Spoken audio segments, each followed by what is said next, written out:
Bon dia a tots, manco a u. Soc un valencià cabrejat. Un bon amic feu una foto l'altre dia que ha corregut per tot Facebook. La famosa foto del lletreret, en perfecte barceloní, que inclús el mateix PP s'ha fet ressò d'ella.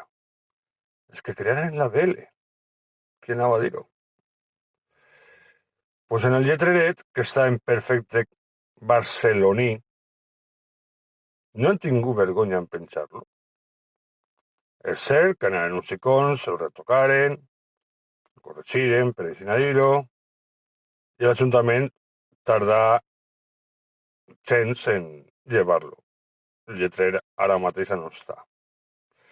Tot el món s'ha tirat les mans al cap perquè estava en barceloní, i jo també, òbviament. Però ningú ha caigut en un detall molt important. Resulta que el lletrer està fet en Barcelona. Que a mi me dona igual que estiga fet en Barcelona que en Madrid, que en Sevilla.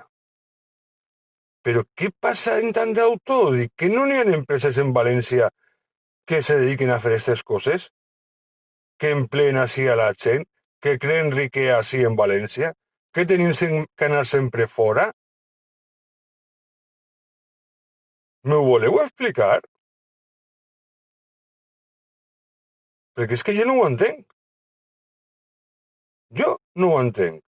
Tant d'autoodi a tot lo valencià, siga lo que siga.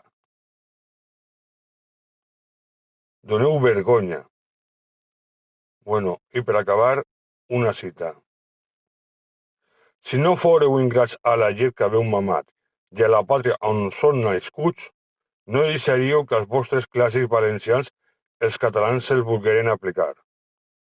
Onofre Almuder, 1561, en el seu pròleg de Lo procés de les olives de Bernat Fenollar. Au, cacau.